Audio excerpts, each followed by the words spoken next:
Some mysteries aren't about who committed the crime. They're about figuring out what actually happened. In the winter of 1959, 9 experienced hikers set out on an expedition across the Ural Mountains of the Soviet Union. It was supposed to be a routine journey. Instead, none of them came back alive. Weeks later, rescue teams finally discovered their tent. It had been ripped open from the inside, as if whoever was inside had been desperate to escape.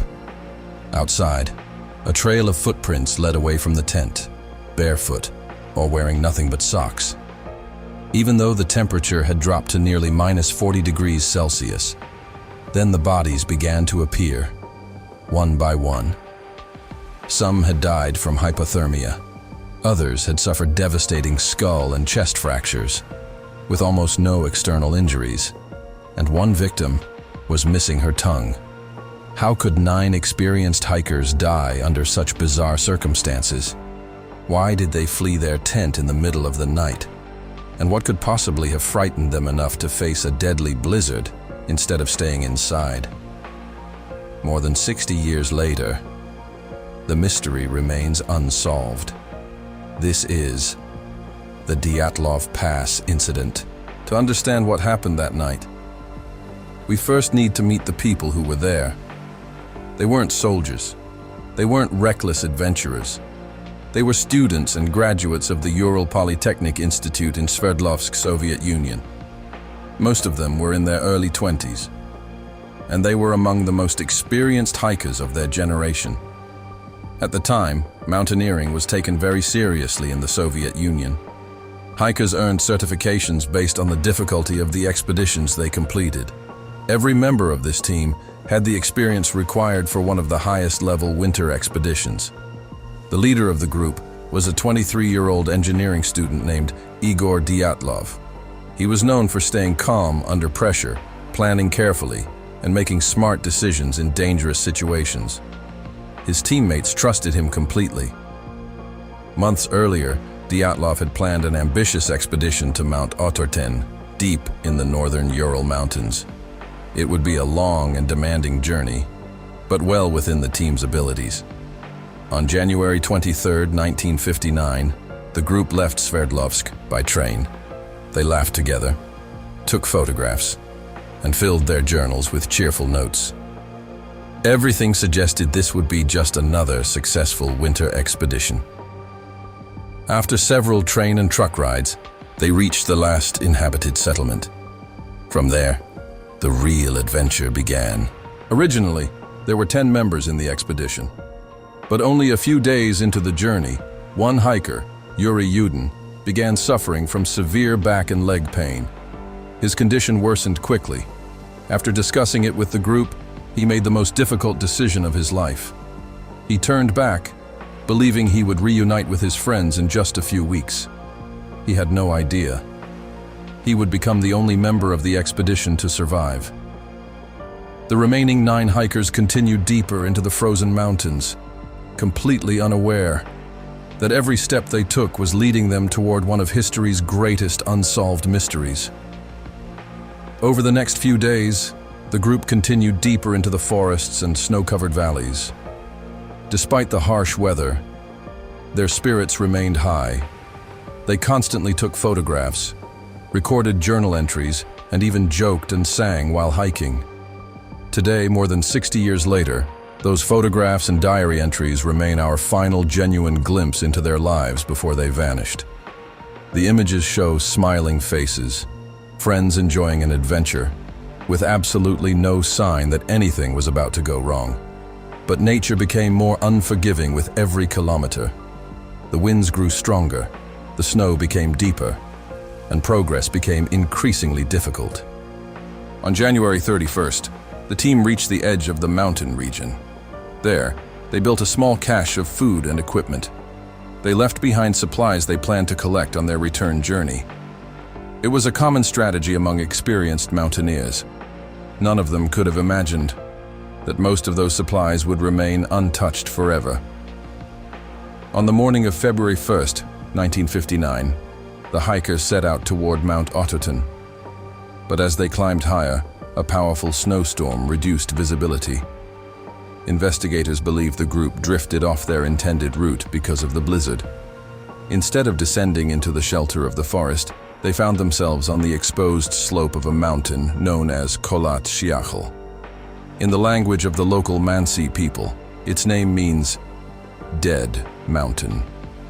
Although the name sounds ominous, there is no evidence that it had anything to do with what happened that night. Despite the worsening weather, the team decided to pitch their tent on the open slope. Many have since wondered, why didn't they descend just a little farther into the forest, where the trees offered protection from the wind? No one knows for certain. Perhaps they believed descending would make the next day's climb more difficult. Or perhaps they expected the storm to pass overnight. At the time, it was simply another decision made by experienced hikers. Yet that single decision would become one of the most debated moments in the entire mystery. That evening, they secured their tent, prepared dinner, organized their gear, and settled into their sleeping bags. None of them knew it would be the final night of their lives, and no one could have imagined that the next few hours would create one of the greatest mysteries in modern history. Before leaving, Igor Dyatlov told his family and friends that he would send a telegram as soon as the expedition returned to the nearest town. They expected to hear from him around the middle of February, but no message ever arrived. At first, no one was alarmed. A delay of several days was considered normal for long winter expeditions. But as more time passed, the families began to fear that something had gone terribly wrong. They urged the Institute to organize a search. Eventually, one of the largest search operations in the region was launched. Volunteers joined the effort. Experienced mountaineers searched the slopes. Later, the Soviet military deployed aircraft and helicopters to assist in the search. Days passed, until February 26th, the day everything changed. From the air, a search team spotted something unusual on the mountainside. A tent, standing alone in the snow. Rescuers hurried toward it. What they discovered was deeply unsettling. The tent had not collapsed. It was still standing, as if its occupants had abandoned it in a desperate hurry. Then came the most shocking discovery. The fabric had been slashed several times, not from the outside, but from the inside, as though the people inside had cut their own way out. When rescuers entered the tent, most of the group's belongings were still there. Their boots, their heavy winter jackets, backpacks, food, cameras, even extra clothing. Everything had been left behind, which meant only one thing. The hikers had walked out into a deadly blizzard without properly dressing for the freezing conditions. The temperature was close to -40 degrees Celsius. But why? What could possibly frighten experienced mountaineers into abandoning the only shelter they had? The mystery didn't end there. Investigators discovered a trail of footprints leading away from the tent. They were not the footprints of people running in panic. Instead, they appeared to belong to people walking calmly. Some were barefoot, some wore only socks, others seemed to have only a single boot. Every trail led toward the forest, more than a kilometer away, as if the entire group had left together. But none of them ever returned. Rescuers followed the footprints until they reached the edge of the forest. There, they found the first real clue. Beneath a large cedar tree, they discovered the remains of a small fire. Nearby lay the first two bodies. They were Yuri Doroshenko and Georgy Krivonischenko. They were wearing little more than their underwear. It appeared they had tried desperately to stay warm, but the freezing cold claimed them first. Investigators also noticed that several branches high up in the cedar tree had been broken, as if one or both of the men had climbed the tree. But why?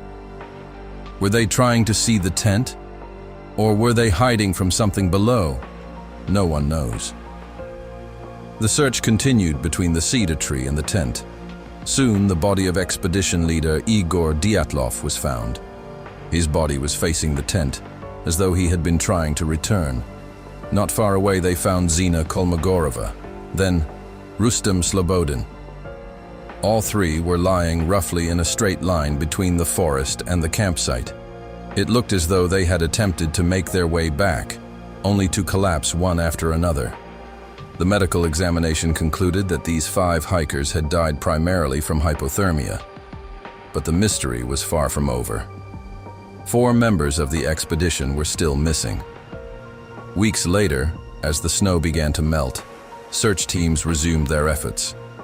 In May, the remaining 4 bodies were discovered inside a snow-filled ravine.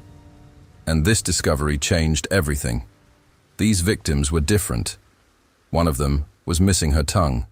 Several had severe facial injuries. 2 had devastating chest fractures. Another had a catastrophic skull fracture. Medical experts concluded that the force behind these injuries was comparable to a high-impact car crash, yet there were almost no external wounds that could explain such massive internal damage. It was as if an enormous force had crushed their bodies without tearing the skin. Investigators found no evidence of a fight, no footprints belonging to anyone outside the group, no signs of a wild animal attack. The mountains remained silent, as if they had erased every trace of what had happened that night. Then another strange discovery emerged. Some pieces of the hikers' clothing showed elevated levels of radioactive contamination. No one could explain how it got there. At that moment, the case stopped looking like a simple survival tragedy. It became something far more disturbing, a mystery filled with questions and almost no definitive answers. Before we explore the theories, we need to pause, because much of what is said online about the Dyatlov Pass incident has never been proven. More than 60 years later, some facts are well established. Others remain unanswered. The first fact is that the tent was cut open from the inside. This isn't speculation. It was confirmed during the official investigation, which means the hikers chose to leave the tent quickly instead of using its normal entrance. But why? No one knows. The second fact is that the footprints did not suggest the group fled in blind panic. Instead, they appeared to walk together toward the forest. Some investigators believe this indicates they were responding to a serious threat, while still remaining relatively calm. The third fact is that 5 hikers died primarily from hypothermia. The other 4 suffered severe internal injuries. Medical experts concluded that tremendous force had caused those injuries, but they could not determine exactly what that force was. The reports described the damage, not its cause. The missing tongue and other soft tissues became some of the most discussed details in the case. However, many forensic experts later suggested that months of exposure beneath snow, followed by water, decomposition, and scavenging animals, could explain the loss of soft tissue. That explanation doesn't answer every question, but it does mean these injuries are not necessarily evidence of torture or murder. Several pieces of clothing showed elevated radioactive contamination. However, the levels were not comparable to those seen in major nuclear accidents. Some members of the expedition had previously worked in environments where radioactive contamination was possible. As a result, this evidence remains debated. After reviewing all the known facts, one conclusion stands above all others. There is no conclusive evidence of a murderer, no conclusive evidence of a wild animal attack, and no conclusive evidence of anything supernatural.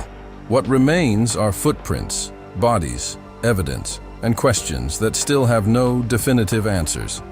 And that brings us to the most fascinating part of this mystery: the theories. Some sound remarkably convincing. Others seem almost impossible. But can any single theory explain every piece of evidence? That is the real mystery. Over the past 6 decades, dozens of explanations have been proposed. Most have faded away. Today, 4 major theories continue to dominate the discussion. Theory 1, a snow slab avalanche. Many researchers consider this the most scientifically plausible explanation. According to this theory, a compact slab of snow shifted above the tent. Not necessarily a massive avalanche like those seen in movies, but enough to convince the hikers that their shelter was no longer safe. They quickly cut their way out and headed toward the forest, believing they would return once the danger had passed. Instead, the freezing temperatures sealed their fate. This theory explains why they abandoned the tent so suddenly and why they left behind most of their equipment.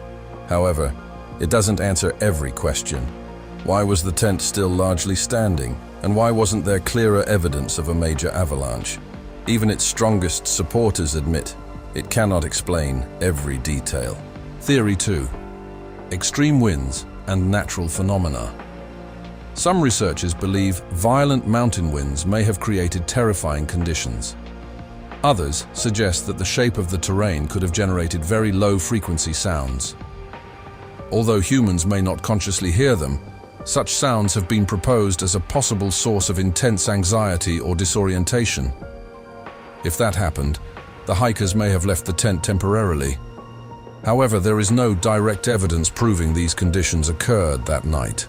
So this theory remains possible, but unconfirmed. Theory 3. A secret military test. In 1959, the Soviet Union conducted numerous military experiments. Some believe the hikers accidentally entered a testing area. Supporters of this theory point to reports of mysterious lights seen in the sky and traces of radioactive contamination found on some clothing. However, no official evidence has ever confirmed that a military experiment caused the deaths. For that reason, the theory remains intriguing, but unproven. Theory 4. Supernatural explanations.